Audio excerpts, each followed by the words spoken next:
Donald Trump dice que ha hablado con Putin por teléfono y que han acordado empezar a negociar el fin de la guerra en Ucrania. Ha ocurrido. Donald Trump y Vladimir Putin han hablado. Hemos acordado que nuestros respectivos equipos inicien negociaciones inmediatamente y nosotros daremos comienzo llamando al presidente Zelensky para informarle de nuestra conversación, aseguró Donald Trump en su cuenta en la red social Truth. El jefe ha bajado línea y corresponde a la frágil Ucrania y a la seguidista Europa agachar la cabecita y aceptar las condiciones que Moscú y Washington acuerden. No habrá voz para un Zelensky dependiente por completo de la ayuda occidental, pero tampoco para una Europa que ha aceptado sistemáticamente ser un peón más de la geopolítica estadounidense.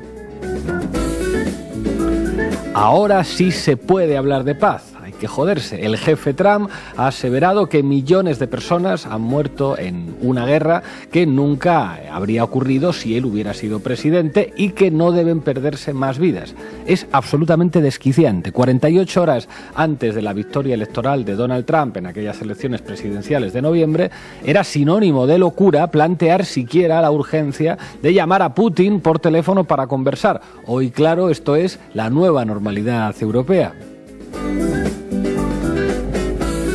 Antes las premisas eran diferentes. La guerra de Ucrania era existencial por cuanto alcanzaba el carácter de cruzada civilizatoria contra la tiranía putinista.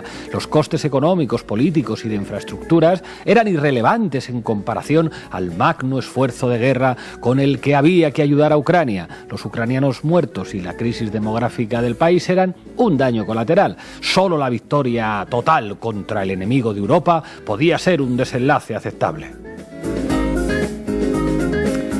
Estados Unidos ha cambiado ahora la narrativa de forma repentina y Europa, en tanto que súbdito, acatará tal como antes acataba el belicismo de Joe Biden. Trump habla en su texto de visitar las naciones del otro, de los grandes beneficios de que algún día trabajen conjuntamente y de cómo Rusia y Estados Unidos lucharon exitosamente juntos en la Segunda Guerra Mundial.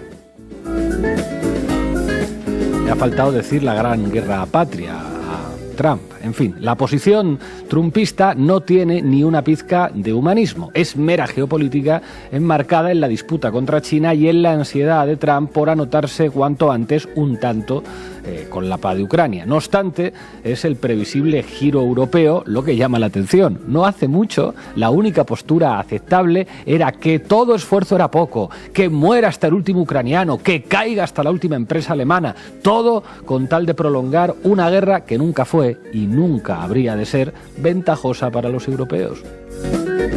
No hace tanto, hablar de paz significaba ser un malvado agente de Putin.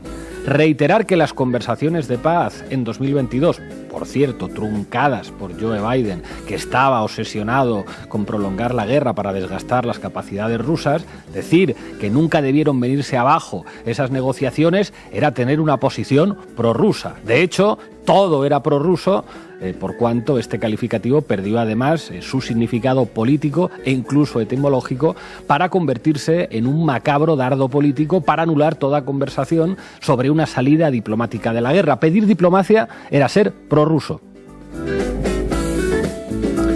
Pues nada, la conversación entre Trump y Putin es un primer paso para una paz que llegará tarde, con miles, con millares, decenas de miles, cientos de miles de innecesarias muertes y que se firmará considerando exclusivamente los intereses de Rusia y de Estados Unidos. Probablemente Trump respete las pretensiones de Moscú en el este de Europa al tiempo que exija a Ucrania suculentos premios en clave de recursos como contrapartida por la ayuda económica norteamericana, que por otra parte no hubiera tenido sentido si Biden no hubiera saboteado la paz en 2022.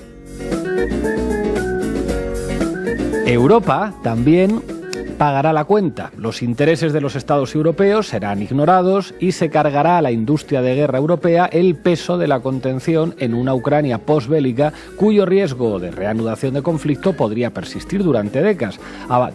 Avanzarán las conversaciones y se concretarán los acuerdos, pero una cosa está clarísima para todo el mundo. La diplomacia europea ha recibido una de sus más grandes humillaciones. Europa se ha constatado inútil para defender la paz e insuficiente para hacer valer sus intereses frente al jefe de la Casa Blanca, es lo que hay.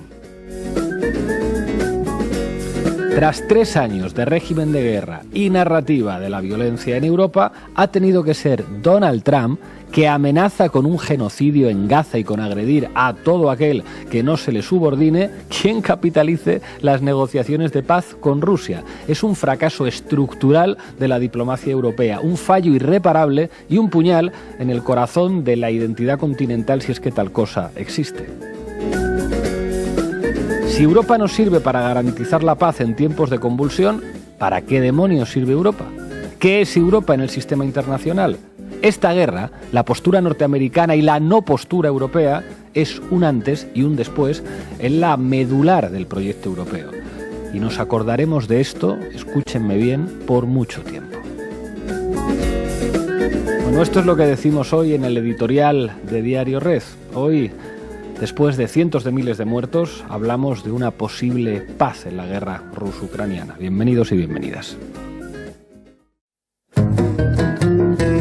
La Base, con Pablo Iglesias, Irene Zugasti, Manu Levín e Ina Afinogénova.